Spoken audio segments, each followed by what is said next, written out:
नमस्कार प्रिय दर्शकों, हाजिर हूं मैं आज आप सबके सम्मुख एक विशेष जानकारी लेकर के। ग्रहों की स्थितियों को लेकर के भ्रम की स्थिति प्रायः लोगों में होती है, यानी ग्रह किस राशि में उच्च के हैं, किस में नीच के हैं, कितने अंश तक उच्च के हैं और कितने अंश तक नीच के हैं, इस बात को लेकर के प्रायः लोगों में भ्रम रहता है।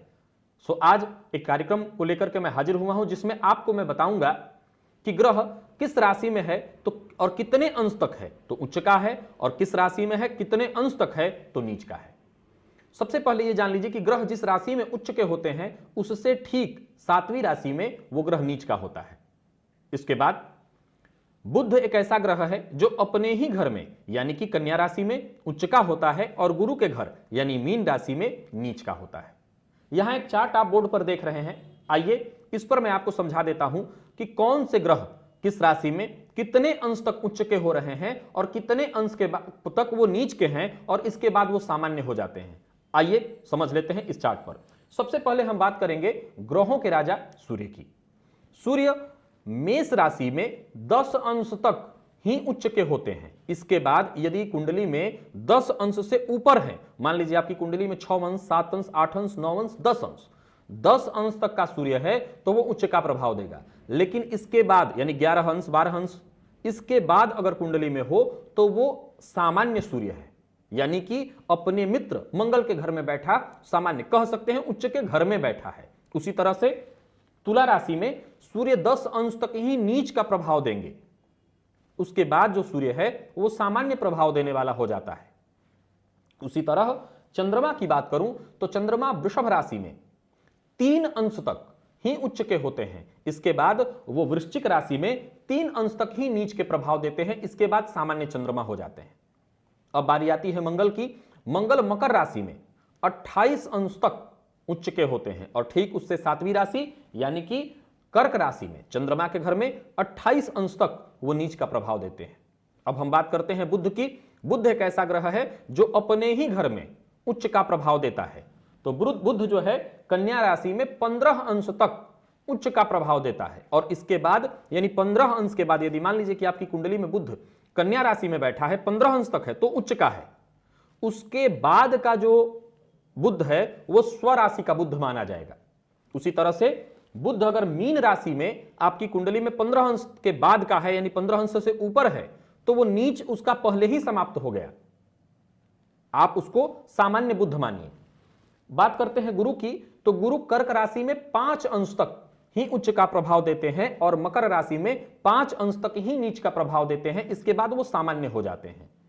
अब बारी आ जाती है शुक्र की, जो कि मीन राशि में 27 अंश तक उच्च का प्रभाव देते हैं और साथ ही साथ शुक्र कन्या राशि में 27 अंश तक ही नीच का प्रभाव देते हैं।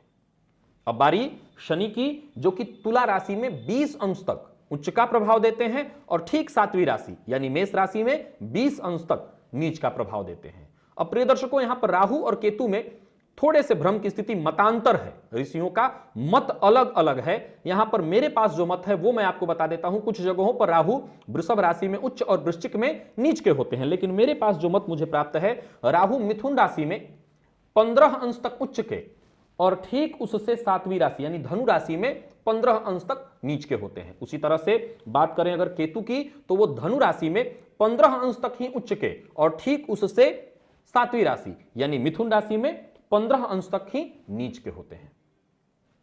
तो ये तो हो गई ग्रहों की बात। आपको 2 बातें पता चल गई होंगी कि ग्रह उच्च के जिस राशि में होते हैं उससे ठीक 7वीं राशि में नीच के होते हैं। कि जितने अंश तक उच्च के होते हैं उतने ही अंश तक नीच के भी हैं। वो जिस राशि में, मैंने आपको बता दिया कि जिस राशि में इतने अंश तक वो उच्च का है तो ठीक उससे 7वीं राशि में इतने अंश तक वो नीच का है। केवल एक बुध ऐसा ग्रह है जो अपने ही घर में उच्च का और गुरु के घर में नीच का होता है। अब यहां पर आप लोगों में से जितने लोग ये बात जानते होंगे कि ग्रहों का जो बलाबल है वो 5 अंश से लेकर के 20 अंश तक पूर्ण बली, जिसमें से 10 से 20 का पूर्ण प्रभाव और 20 से 25 तक वृद्धावस्था, 25 से आगे यानी 30 तक मृतावस्था में ग्रह होता है, तो उन लोगों को 2 ग्रहों में संशय उत्पन्न होगा। और वो 2 ग्रह कौन कौन है? तो चंद्रमा और गुरु। अब आइए इसके बारे में आपको समझा देता हूं। चंद्रमा को मैंने बताया कि ये 3 अंश तक ही वृष राशि में उच्च और वृश्चिक राशि में नीच के होते हैं। जबकि 5 अंश पर आपने पढ़ा है कि बलाबल आता है। अब आइए चंद्रमा को जान लीजिए। प्रिय दर्शकों, चंद्रमा की गति बहुत तेज है। चंद्रमा 2.25 दिन में एक राशि को पार कर देते हैं। 9 घंटा पूर्व वो अगली राशि का प्रभाव देना शुरू कर देते हैं।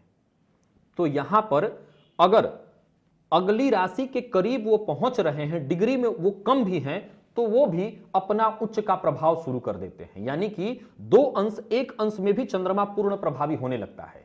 अब हम सवाल उठाएंगे, आप लोग, कई लोगों के मन में उठेगा कि मेरी कुंडली में चंद्रमा वृश्चिक राशि में है और मुझे बहुत मानसिक टेंशन बनी रहती है। मैं यहां आपको बता दूं कि आज के समय में ज्यादातर लोगों को मानसिक टेंशन होती है। उसके पीछे रीजन जरूरी नहीं है कि वो नीच का चंद्रमा हो। मैंने कुछ दिन पूर्व एक कार्यक्रम में आपको बताया था कि क्षीण चंद्रमा भी पाप ग्रह के समान फल देता है। क्षीण चंद्रमा भी पाप ग्रह के समान देता है फल। तो क्षीण चंद्रमा कौन है? तो क्षीण चंद्रमा वो है जो कृष्ण पक्ष के अष्टमी से लेकर के और शुक्ल पक्ष के अष्टमी तक के बीच में आता है। यदि आपका जो जन्म है वो कृष्ण पक्ष में या शुक्ल पक्ष में अष्टमी से पूर्व हुआ है तो वो क्षीण चंद्रमा में उसकी गिनती होगी, और वो चंद्रमा भी पाप का प्रभाव देता है और उस अवस्था में जातक को मानसिक टेंशन बनी रहती है। अब बात करते हैं गुरु की। गुरु कौन? गुरु है ज्ञान, गुरु है परिमार्जित ज्ञान। अब कुंडली में वो कर्क राशि में यानी चंद्रमा के घर में 5 अंश तक ही उनको उच्च का माना गया है। इसके बाद वो निर्मल हो जाते हैं। अब जरा गौर करिए, यदि आपकी कुंडली में गुरु 5 अंश तक का प्रभाव उच्च का दे रहे हैं, उतने में ही मैं चंद्रमा और गुरु दोनों को क्लियर करना चाहता हूं। कुंडली में ज्योतिष शास्त्र ने केमद्रुम योग को सबसे बुरा दुर्योग माना है। इस दुर्योग में जन्मा जातक राजा के घर में भी जन्म लेकर के दरिद्र हो जाता है अपने गलत निर्णयों के कारण। होता क्या है कि कई कारणों से केमद्रुम योग भंग हो जाता है। अन्यथा केमद्रुम योग सामान्य भी कुंडली में केवल बना रह जाए तो भी जातक को वो दरिद्र बना के छोड़ देता है। मैंने तो यहां तक देखा कि कुंडली में केमद्रुम योग भंग होने के बावजूद उस जातक को जीवन काल में रह रह करके उसके झटके मिलते रहते हैं, वो पाके गंवा देता है। उसी तरह से गुरु की बात करूं तो गुरु है कौन? गुरु ज्ञान है। यदि कुंडली में वो पूर्णतः बल देकर के अगर उससे ज्यादा उसको बल मिल जाता तो ज्यादातर लोग जिनकी कुंडली में गुरु उच्च के घर में रह जाएंगे, वो व्यक्ति या तो साधु हो जाएगा, सन्यासी हो जाएगा, या ब्रह्मलीन होने के लिए प्रयासरत हो जाएगा, क्योंकि उसके ज्ञान को वो जागृत कर देंगे। तो हमारे महर्षियों ने इस कलिकाल में गुरु को मात्र 5 अंश तक ही बल उच्च का दिया, क्योंकि उसके बाद अगर गुरु बलाबल में आए तो वो हर व्यक्ति को जिनकी कुंडली में वो बल देंगे वो व्यक्ति साधु बनने चल देगा, क्योंकि उसका ज्ञान जागृत हो जाएगा। नीच की बात करूं तो 5 अंश तक ही उनको नीच का स्थान मिला, क्योंकि उसके बाद भी अगर वो नीच का रहते हैं तो वो जाहिर सी बात है कि अगर कोई व्यक्ति बुरा कर्म करता है एक और वो ज्ञानी हो जाए, जरा सोचिए कि कोई व्यक्ति नीच कर्म करने लगे और उसको ज्ञान भी बहुत ज्यादा हो। चोर अगर पुलिस के हर हथकंडे को जानने लगे तो उसको पकड़ना बहुत मुश्किल हो जाएगा। तो इसीलिए ऋषियों ने गुरु को मात्र 5 अंश तक ही का बल दिया कि 5 अंश तक गुरु नीच के रहेंगे, इसके बाद निर्मल रहेंगे, सामान्य रहेंगे। उसी तरह से शुक्र को देखिए तो 27 अंश तक का बल दिया। क्यों दिया? क्योंकि शुक्र ऐश्वर्य है, भोग है। आजकल कलयुग में भोग की बहुत आवश्यकता हर किसी को है, ये माया है, कहते हैं मोह निशा जग सो अनिहारा। तो यहां पर शुक्र को 27 अंश तक का बल दे दिया। उसी तरह से मंगल कौन है? मंगल है पराक्रम, मंगल है तेज। तो तेज तो सूर्य भी है, लेकिन सूर्य को इसलिए 10 अंश के बाद छोड़ दिया क्योंकि 10 अंश तक का भी सूर्य बहुत ज्यादा हो जाता है, सूर्य में बहुत गर्मी है। अगर उससे ज्यादा के बाद तक अगर सूर्य को उच्च का रखा जाता तो निश्चित रूप से जातक इतना क्रोधी होता कि अपने क्रोध के सामने वो किसी को समझता ही नहीं। मंगल भी कहीं ना कहीं उग्रता ही है, मंगल भी पराक्रम है, लेकिन ये पराक्रम काम आ जाता है यदि कुंडली में और अच्छे ग्रह हो। जरा गौर करिए कि कुंडली में यदि मंगल का केवल लग्न से संबंध हो जाए, यानी मेष और वृश्चिक राशि हो जाए, लग्न पर मंगल की दृष्टि हो, तो आपकी कुंडली है तो आप अपने आप को यह कह सकते हैं खुल के कि मेरे अंदर धैर्य की कमी है।